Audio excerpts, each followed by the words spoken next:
Este relato es una obra de ficción, por lo tanto, se aleja de la realidad para ofrecer una experiencia imaginativa. Los personajes, eventos y escenarios descritos en esta historia son producto de la creatividad del autor. Dicen que el amor de un hijo nunca se desvanece, ni siquiera después de la muerte.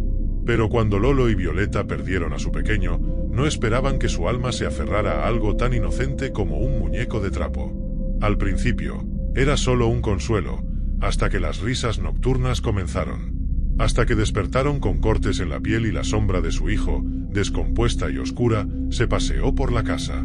Lo que quedaba de él ya no era un niño, sino una presencia que los miraba con odio y hambre. La carretera era estrecha, iluminada solo por los faros del coche de Lolo. A su lado, Violeta miraba el paisaje oscuro con el rostro cansado, pensando los pequeños momentos de felicidad que habían compartido con su hijo en esa misma carretera, las risas, las canciones infantiles que solían cantar juntos. Pero todo cambió en un solo instante. El sonido del impacto fue tan fuerte que pareció sacudir la tierra misma. Un conductor ebrio, fuera de control, los embistió de frente. Lolo y Violeta sobrevivieron al choque, pero su hijo, que estaba sentado en el asiento trasero, no lo hizo. Las sirenas de la ambulancia llegaron demasiado tarde. El funeral fue un borrón de lágrimas, flores marchitas y palabras vacías de consuelo. Violeta se aferraba a lo único que quedaba de su hijo, un pequeño muñeco de trapo que solía dormir con él. El muñeco estaba desgastado, con parches en los brazos y una mirada fija, vacía. Sin embargo, para ella, ese pedazo de tela era su último vínculo con el niño que había perdido. Lolo, en cambio, no podía soportar mirarlo.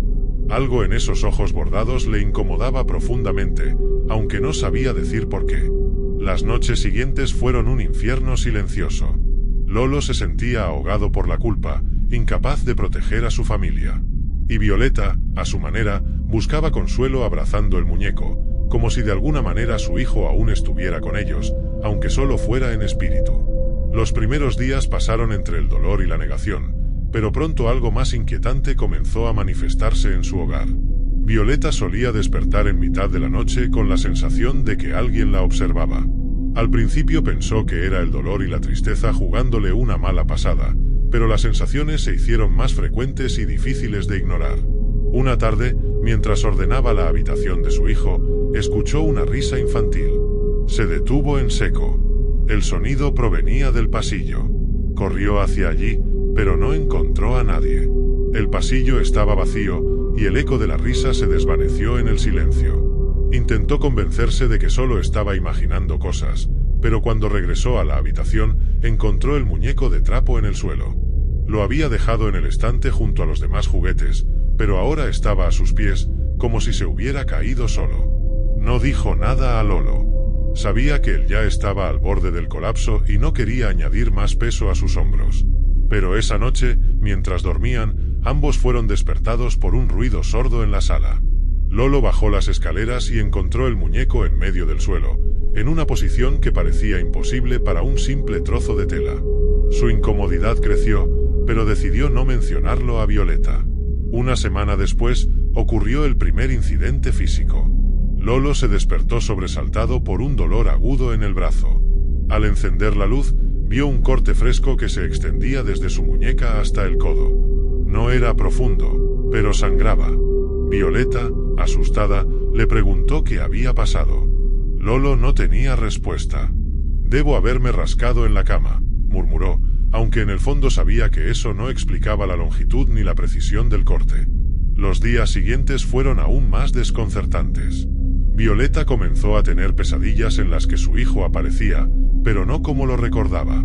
En sus sueños, el niño tenía los ojos vacíos, como si algo oscuro y podrido se estuviera apoderando de él.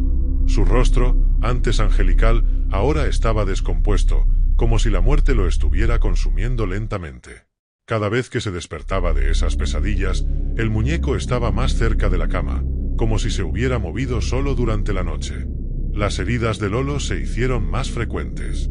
A veces eran arañazos en su pecho, otras veces cortes profundos en sus piernas. Violeta también empezó a notar moretones en su propio cuerpo, como si algo invisible la estuviera golpeando mientras dormía. Desesperados, Lolo y Violeta decidieron buscar ayuda. Una médium conocida en el pueblo fue su única esperanza. Al entrar en la casa, la médium inmediatamente sintió la presencia de algo oscuro y perturbador. El aire era denso, cargado con una energía malsana que parecía filtrarse por las paredes. Tras una sesión de meditación y contacto espiritual, la médium reveló lo que Lolo y Violeta más temían. El alma de su hijo estaba atrapada en el muñeco, incapaz de pasar al otro lado. Al principio, la presencia del niño era pura, pero la conexión prolongada con el mundo de los vivos lo estaba corrompiendo. Cada día que pasaba, su esencia se volvía más oscura y agresiva. El espíritu no era consciente del daño que estaba causando. Seguía siendo el niño que amaban, pero su naturaleza estaba cambiando, distorsionada por el dolor de su propia muerte. La médium les advirtió que si no liberaban su alma pronto, el niño se transformaría en una fuerza malévola e incontrolable. Lolo y Violeta se debatieron entre el amor que aún sentían por su hijo y el terror que comenzaba a dominar sus vidas. Violeta se resistía a la idea de hacer un exorcismo, temiendo perder lo último que quedaba de su pequeño.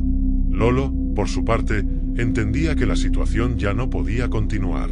Las heridas eran cada vez más graves, y la atmósfera en la casa era insostenible. Finalmente, decidieron seguir adelante con el exorcismo. La médium les explicó que el proceso sería doloroso, tanto emocional como físicamente. El espíritu de su hijo se aferraría con todas sus fuerzas al muñeco, y liberar su alma podría implicar enfrentarse a su lado más oscuro. La noche del exorcismo, la casa estaba en completo silencio, pero algo en el ambiente sugería que no estaban solos.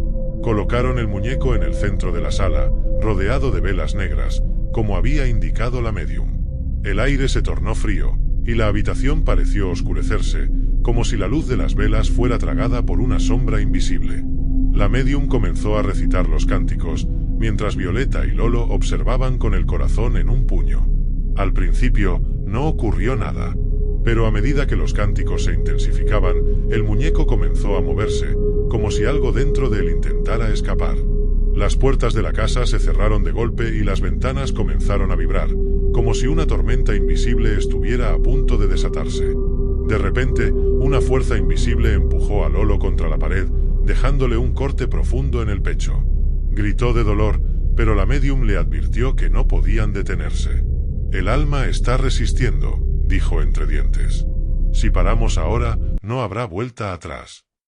En el clímax del exorcismo, el muñeco se levantó del suelo, envuelto en una sombra oscura que parecía devorar todo a su alrededor. La médium, con la voz temblorosa pero firme, les ordenó a Lolo y Violeta que se despidieran de su hijo. Aunque su corazón se rompía, Violeta pronunció las palabras: «Te amamos. Es hora de descansar».